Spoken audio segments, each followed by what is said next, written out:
Здравствуйте! В эфире информационная программа «Настоящее время. Азия». В пражской студии я, Динара Аргин. Сегодня в выпуске.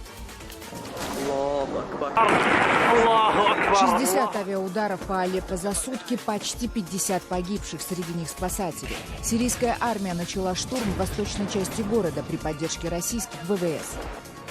Нельзя говорить «жители Алеппо», потому что большинство жителей Алеппо живут на территории подконтрольной правительству. Президента Кыргызстана Атамбаева, перенесшего сердечный приступ в аэропорту Стамбула, срочно перевезли на лечение из Турции в Москву. Приближенные кыргызского лидера не говорят ничего определенного по поводу его реального состояния. Лечение будет продолжаться у врачей, которые ранее проводили у него обследование болезни сердца. В Казахстане решили бороться с секс-джихадом, на который отправляется в ИГИЛ все больше жительниц республики. Среди местных радикальных исламистов также начинают преобладать женщины. Жена вот этого шахида, да, и они считают, если он в Сирии умер, он шахид, он воин Аллаха, он умер на пути Аллаха. То есть такой статусность этой женщины повышается. В американской Северной Каролине не утихает бунт местных афроамериканцев против полиции. 9 человек тяжело ранены, 1 убит. Столкновения начались после очередного убийства полицейскими 43-летнего чернокожего. Некоторые заведения по-прежнему закрыты, заколочены фанерой окна на тот случай, если, видимо, произойдут какие-то новые беспорядки. В Грузии начался сезон артвели, так называют время сбора винограда. Собирать нежные винные грозди доверяют только женщинам. Чтобы спасти национальное виноделие от кризиса, государство компенсирует крестьянам 30% стоимости собранного урожая. Считается, что у нас нежные руки, и мы не испортим ягоды. Восточный Алеппо подвергся в минувшие сутки самым мощным и разрушительным авианалетам за все последние месяцы. Местные спасатели мониторинговой группы правозащитников утверждают, что российские и сирийские самолеты нанесли как минимум 60 авиаударов по кварталам, которые находятся под контролем радикальных повстанцев. Сообщается о 50 погибших и сотнях раненых.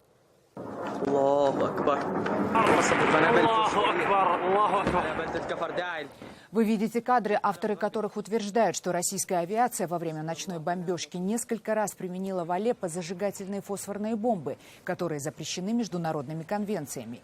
Действительно, кадры характерных пожаров на улицах восточного Алеппо позволяют предположить, что во время авиаударов использовались фосфорные авиабомбы.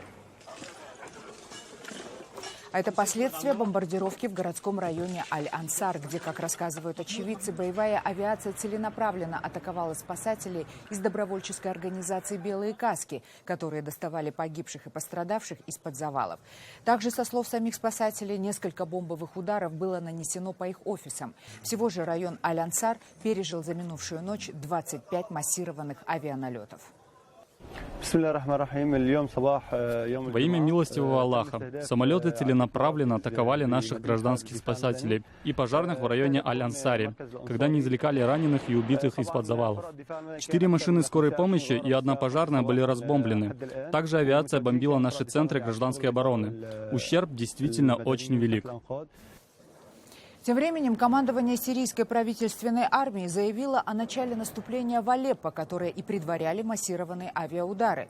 Возможно, речь идет о штурме восточной части города, отложенном на период перемирия. Президент Сирии Башар Асад в интервью агентству Associated Press заявил, что боевики, захватившие восточный Алеппо, не являются его жителями. Нельзя говорить «жители Алеппо», потому что большинство жителей Алеппо живут на территории подконтрольной правительству. Поэтому нельзя говорить за всех жителей Алеппо. Если мы будем говорить о некоторых жителях, которые обо всем этом заявляют, то у них надо спросить, почему вы до сих пор живы? Почему у вас нет, например, эпидемии, если у вас нет врачей? Вы обвиняете нас в обстреле больниц. Значит, у вас есть больницы и врачи. Все у вас есть. А откуда? Откуда у вас оружие? Вот в чем вопрос. Как вы получаете оружие? Ведь вы заявляете, что есть люди, которые сражаются на вашей стороне, но при этом у вас нет еды. Пусть они объяснят это. Не я должен отвечать на эти вопросы. Факты говорят сами за себя. Попытки России и США договориться о продлении перемирия провалились. Ни одна из сторон не готова пойти на уступки. Россия считает, что огонь должны прекратить не только правительственные войска, но и вооруженные оппозиционеры. Были попытки наших некоторых партнеров сделать так, чтобы лишь односторонние шаги предпринимало правительство, но мы настаиваем и находим поддержку, что шаги должны делать и оппозиционеры, и делать это нужно таким образом, чтобы ни в коем случае не позволить Нусре воспользоваться этой ситуацией. Нусре и ИГИЛ. Мы, по-моему, имеем такое общее понимание, но детали нужно еще доработать. Американцы, в свою очередь, настаивают, что всю ответственность за нарушение перемирия несет режим Асада и Россия, которая его поддерживает. Мы обменялись идеями с русскими и планируем с уважением вернуться к ним завтра. На сегодняшней встрече мы видели единодушное согласие с тем, что переговоры — это единственный путь. Так что я настроен не менее решительно, чем вчера, хотя и несколько разочарован. Если русские вернутся к нам с конструктивными предложениями, мы их выслушаем. Между тем, численность группировки российских войск в Сирии, возможно, увеличилась в несколько раз. Об этом косвенно свидетельствуют результаты выборов в Государственную Думу, которые также проводились на российской авиабазе Хмеймим. В этот раз там проголосовало 4400 избирателей. В основном это военнослужащие. Год назад их количество было как минимум в 4 раза меньше. Президент Кыргызстана Алмазбек Атамбаев срочно доставлен на лечение в Москву. Его перевезли в российскую столицу из Турции. Официальное сообщение об этом распространила пресс-служба Атамбаева. Однако никакой конкретной информации о реальном состоянии здоровья президента дано не было. Состояние президента Алмазбека Атамбаева хорошее. Сегодня он прибыл в Москву, в клиническую больницу управления делами президента России, где продолжит свое лечение. И лечение будет продолжаться у врачей, которые ранее проводили у него обследование болезни сердца. Напомним, 19 сентября у Атамбаева случился сердечный приступ, когда он направлялся в Нью-Йорк для участия в Генеральной ассамблее ООН. В Стамбуле, где кыргызская делегация должна была сделать пересадку, его срочно госпитализировали. В результате кыргызский президент отказался от поездки в США, чтобы пройти медицинское обследование в одной из лучших турецких клиник. В Москве Атамбаева госпитализировали в Центральную клиническую больницу, где в основном лечится высшее руководство Российской Федерации. Как правило, высокопоставленных пациентов из-за рубежа в ЦКБ привозят в особенных случаях, когда их жизни действительно угрожает опасность, а местные врачи справиться не могут. В самом Бишкеке также волнуются по поводу состояния здоровья Атамбаева. Вот как жители кыргызской столицы комментируют отсутствие объективной информации на этот счет. Говорили, скоро уже на работу выйдет. Что-то не выходит. Вот когда политическая арена уже расшатается Кыргызстана, голова Кыргызстана должен быть в Кыргызстане. Президент Узбекистана. Тоже никто не знал, какие слухи были в интернете. Нам зачем? Нам нужно, чтобы чисто все было. Люди должны знать, переживать, желать ему здоровья. От состояния его здоровья в стране очень многое зависит. Ну, сердечный приступ, как правило, может у каждого человека случиться. Это никто не застрахован от этого.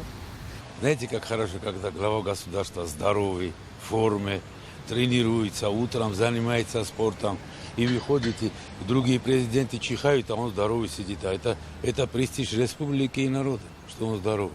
И когда бивают тамадой, обязательно все киргизы знают, я пью за него, за сегодняшнего, за прошлый Турдухуна Усубалевича его вспоминаю.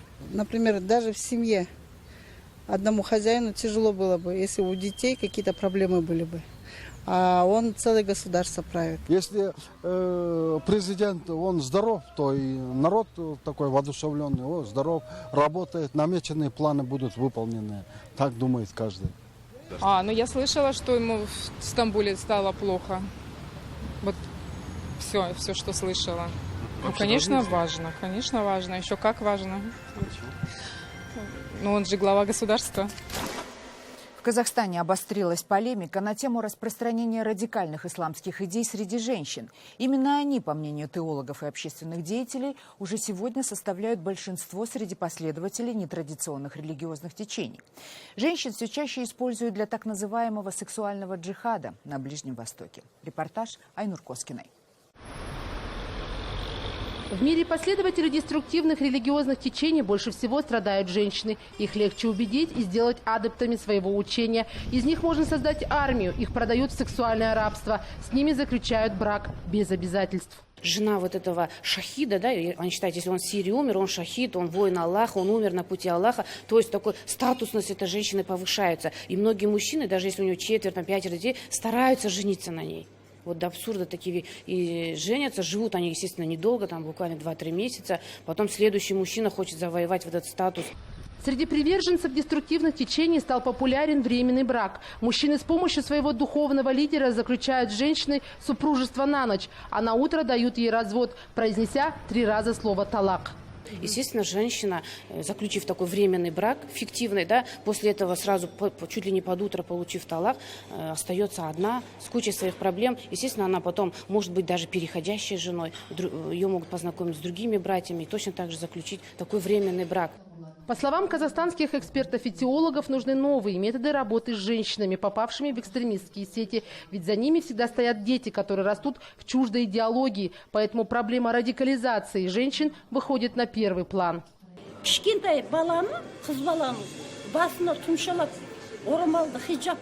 Неправильно заматывать в хиджаб маленькую девочку, потому что, когда вырастет, она сама должна сделать выбор религии. Это все внешнее подражание переросло уже в моду. Кто-то носит короткую юбку, а кто-то хиджаб. Есть мнение, что миссионеры таким образом пытаются внести раскол в общество, навязывая хиджаб. У казахов девушки до замужества никогда не носили даже платка. Его одевали только после обряда нике.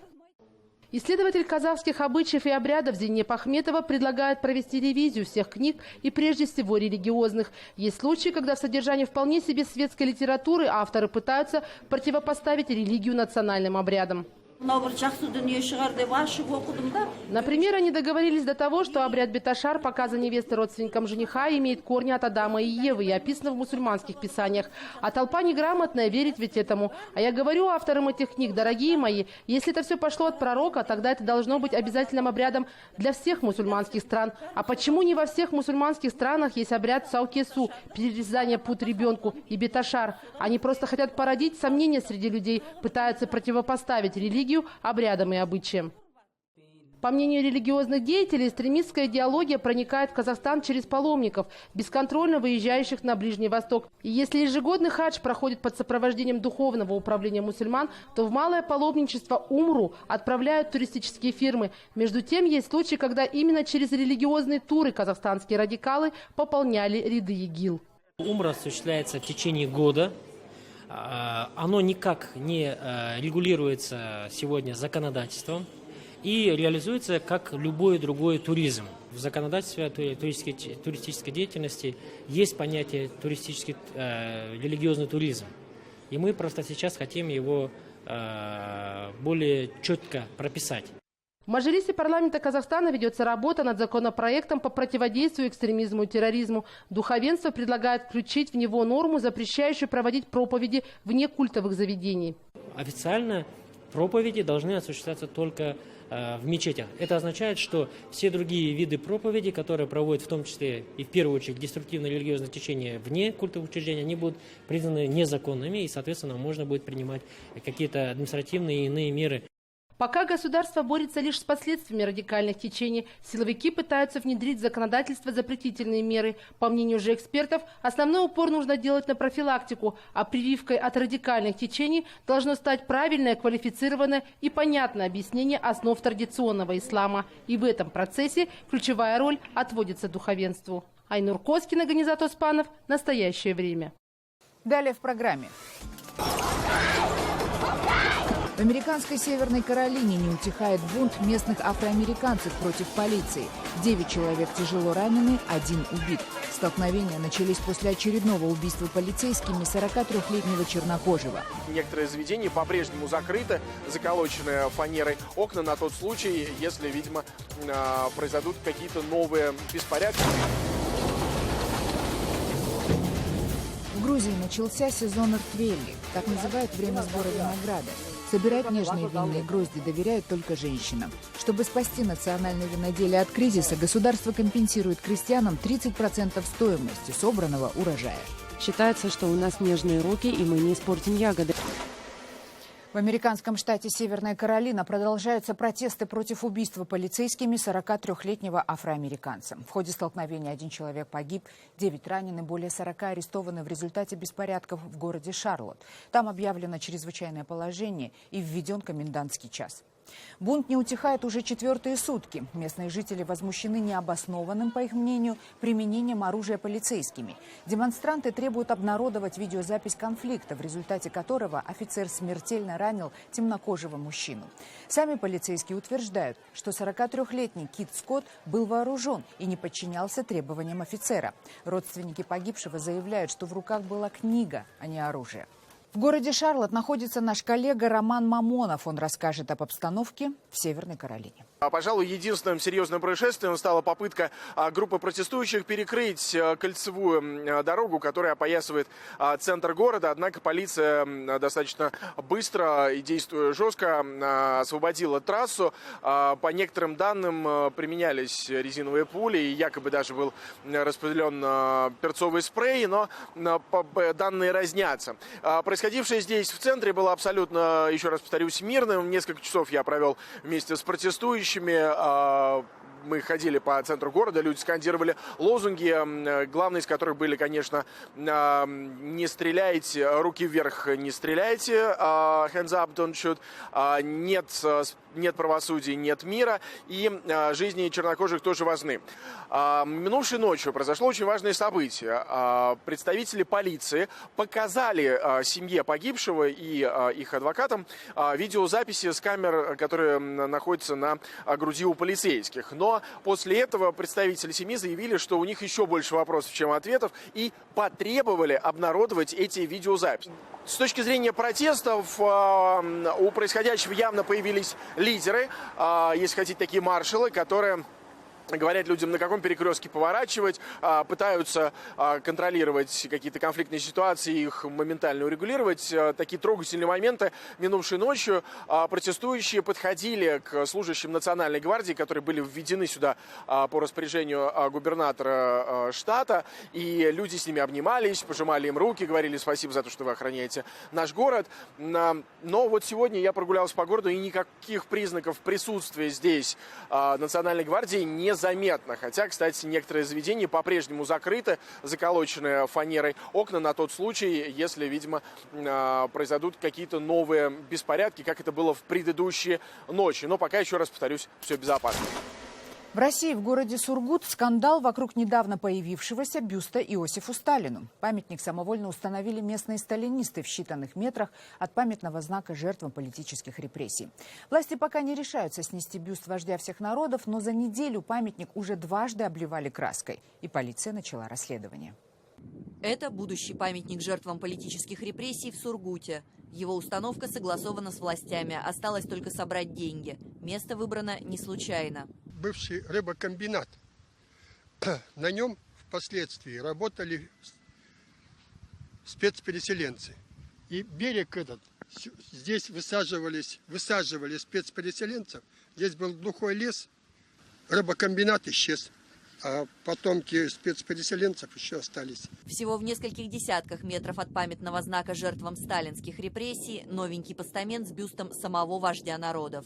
Мы ничего против этого памятника не имеем. Также сам Сталин был жертвой политических репрессий Хрущева. В принципе, они друг другу никак не мешают. На затылке у Сталина розовая краска. Привет от недоброжелателей. Установка памятника вызвала недоумение у некоторых жителей Сургута. Упрекают, репрессии же его упрекают, и тут же поставить ему бюст. Несовместимые вещи. Появлению бюста Сталина на набережной Оби удивились даже местные власти. К нам обращение о согласовании и размещении каких-либо лиц не поступало.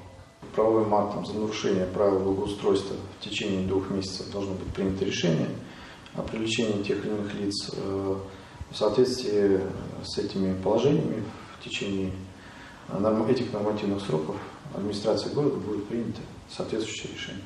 В организации «Русский дух» говорят, что заявку подавали по всем правилам, но чиновники, по их мнению, затянули с ответом. Тогда разрешения решили не ждать. В Екатеринбурге нашелся подходящий бюст, постамент согласилась сделать местная компания. Активисты разместили в интернете видеоролик и начали сбор средств. Несколько десятилетий настойчиво вычеркивается имя Сталина. Словно не было у нашей армии главнокомандующего. При этом, пока жив был Сталин и долгие годы после его смерти, никто даже не думал умалять его заслуг в деле спасения мира от гитлеровской угрозы. Теперь Сургут ждет результатов полицейской проверки. Если установку бюста признают незаконной, русскому духу придется снова собирать деньги. На этот раз на демонтаж. Катерина Кочкина, «Настоящее время». В Грузии начинается неделя вина. Главные мероприятия традиционно проходят в одном из центров грузинского виноделия – регионе Кахетия. Сейчас там в самом разгаре сезон ртвели. Виноград собирают строго по правилам и согласно традициям. Звят Чедлишвили подробнее. Здесь около 5 тонн винограда сорта Саперави. Чтобы получить такой урожай, приходится трудиться почти не покладая рук не только при его выращивании, но и при сборе. Начало ртвели зависит от степени зрелости плодов винограда. Тут главное не ошибиться со временем, иначе ягода будет либо кислой, либо излишне сладкой. К сбору винограда приступают ранним утром. В процессе могут принимать участие десятки человек. Зависит от размеров плантации. Это родственники, соседи, друзья или просто наемные работники. При этом все сборщики придерживаются строгих правил. Работа несложная, даже в чем-то приятная, веселая. Плоды срывают женщины. Считается, что у нас нежные руки, и мы не испортим ягоды. А мужчины занимаются выносом и погрузкой собранного винограда. Собранный виноград сразу же везут на винные заводы, где он подвергается первичной обработке, то есть отжиму. Крестьянин сам выбирает, на какой завод сдавать продукцию.